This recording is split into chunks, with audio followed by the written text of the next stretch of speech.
नमस्कार विद्यार्थी मित्रांनो, पुन्हा एकदा मी तुमचं युनिक कॉमर्स अकॅडमीच्या ऑनलाईन लेक्चर मध्ये स्वागत करत आहे. मित्रांनो, आपण आजच्या व्हिडिओमध्ये आपला जो काही विषय आहे, विषय अर्थशास्त्र मीन्स इकॉनॉमिक्स या विषयाच्या नेक्स्ट आयएमपी प्रश्नाला सुरुवात करतो. मित्रांनो, पुढचा आयएमपी प्रश्न आहे प्रश्न 6वा, सविस्तर उत्तरे लिहा.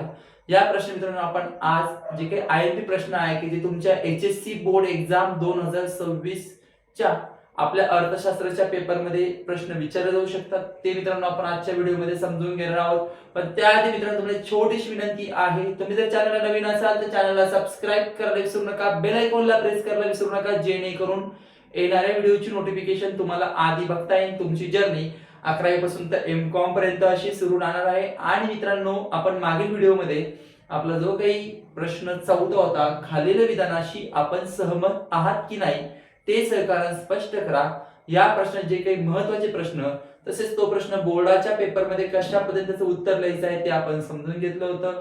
तो व्हिडिओ तुम्ही बघितला नसेल तर त्या व्हिडिओची लिंक तुम्हाला ह्या व्हिडिओच्या डिस्क्रिप्शन बॉक्समध्ये दिली जाणार आहे.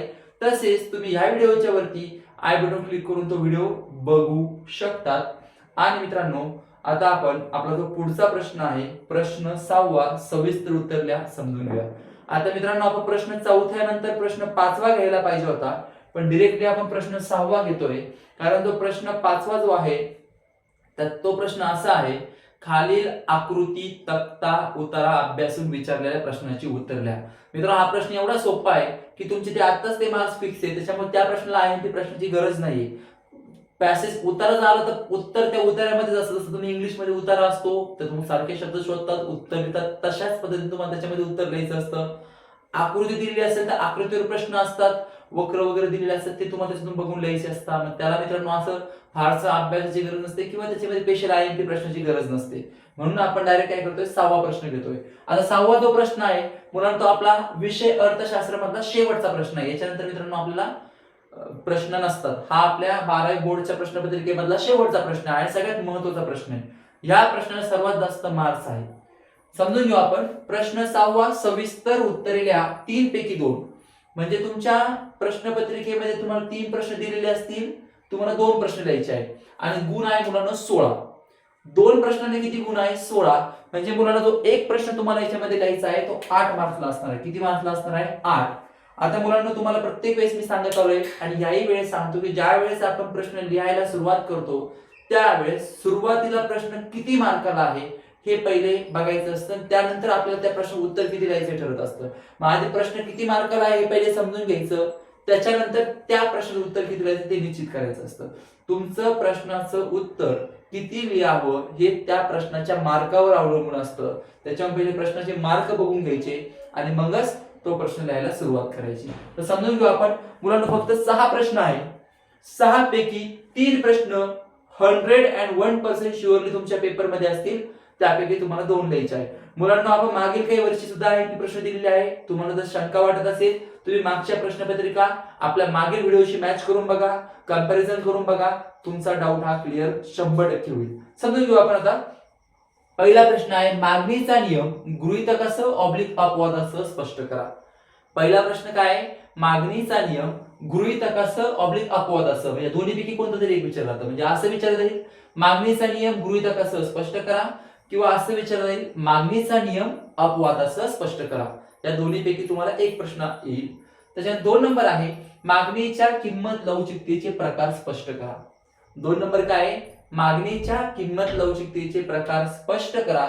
त्यानंतर 3 नंबर आहे, पुरवठ्याचा नियम अपवादासह स्पष्ट करा.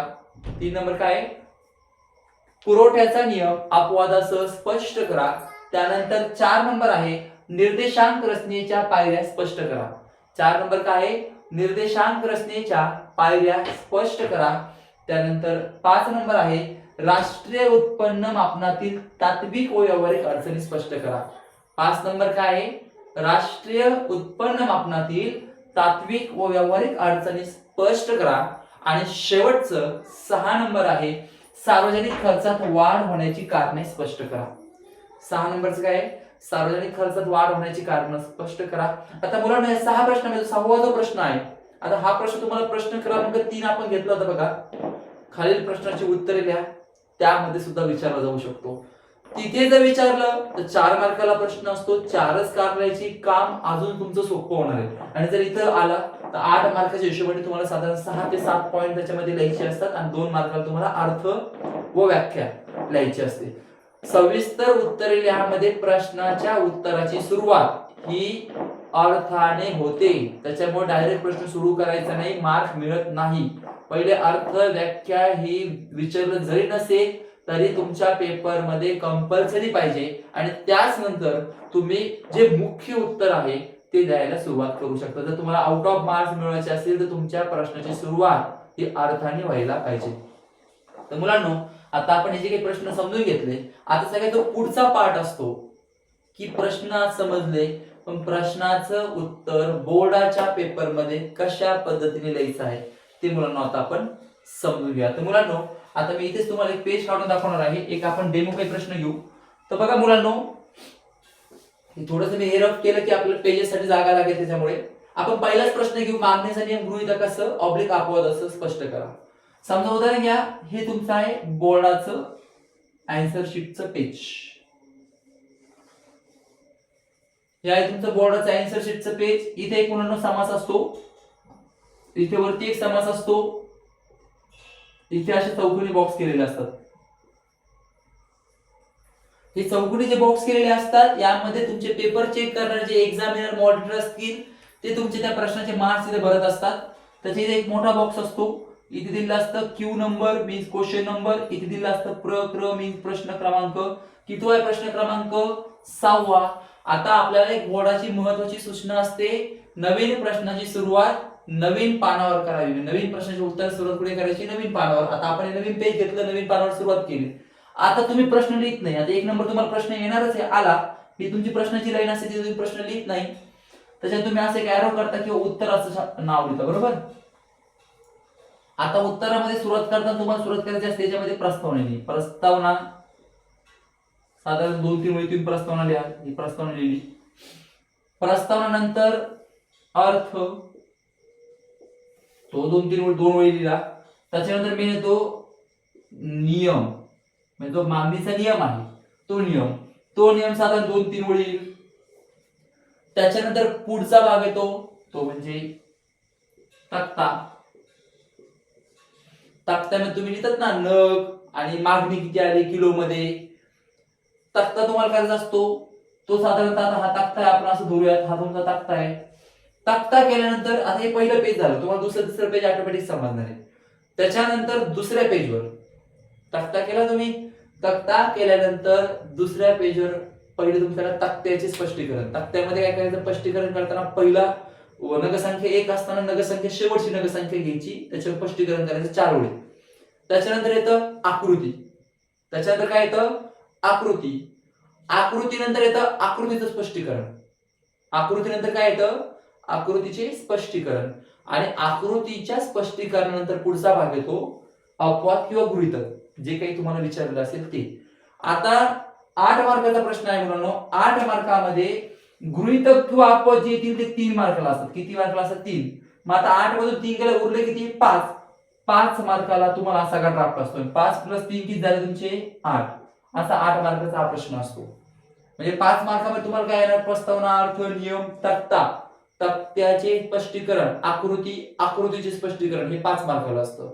आणि उरलेले 3 मार्क जे असतात त्या 3 मार्काला गृहीतक किंवा अपवाद या दोन्हीपैकी एक जे तुम्हाला काही विचारलेलं असेल ते 3 मार्काला. असे 5 आणि 3 8 मार्काला तुम्हाला नियमाचा प्रश्न असतो. तसेच मित्रांनो, नियमाच्या प्रश्नामध्ये थोडंसं काय असतं, तुम्हाला प्रॉपर स्टडी पाहिजे, तुमचा नियम प्रॉपरली क्लिअर पाहिजे आणि तुम्हाला सगळ्यात महत्त्वाचं म्हणजे प्रश्नाचे उत्तराची जी रचना असते, नियमाचा प्रश्न कसा लिहावा ही रचना तुम्हाला क्लिअर होणं महत्त्वाचं असतं. बाकी प्रश्नामध्ये हे कारण वगैरे वैशिष्ट्य वगैरे आले तर सोपंच आहे, तुम्हाला माहित असतं. प्रस्तावना, अर्थ लिहा, वैशिष्ट्य सुरू करा, ते प्रश्न सोपे असतात. जिथं नियम येतो, जिथं सिद्धांत येतो, हे प्रश्न थोडे समजायला किचकट असतात, लिहायलाही किचकट असतात. त्याच्यामुळे त्याचा जो फॉर्मॅट आहे तो समजून घ्यायचा आणि मगच प्रश्न लिहायचा. तर अशा पद्धतीने मित्रांनो आपला जो काही प्रश्न 6वा होता, सविस्तर उत्तरे लिहा, या प्रश्नाचे जे काही IMP प्रश्न आहे ते आपण समजून घेतले. त्याचबरोबर ह्या प्रश्नाचे जे काही उत्तर आहे ते बोर्डाच्या पेपरमध्ये कसं लिहायचं आहे तेही आपण समजून घेतलं. त्याचबरोबर मित्रांनो, आपला जो विषय अर्थशास्त्र होता, या विषय अर्थशास्त्राच्या सर्व प्रश्नाचे IMP क्वेश्चन आपले संपलेले आहे. आपण नेक्स्ट व्हिडिओ मध्ये आपला जो पुढचा कॉमर्स फॅकल्टीचा विषय आहे, विषय SP मीन्स चिटणीसाची कार्यपद्धती, या विषयाच्या IMP प्रश्नाला सुरुवात करणार आहोत. मित्रांनो, तुम्हाला व्हिडिओ आवडला असेल तर चॅनलला लाईक, शेअर आणि सबस्क्राईब करायला विसरू नका. व्हिडिओबद्दल काही शंका असेल तर कमेंट बॉक्समध्ये कमेंट करायला विसरू नका. थँक्यू.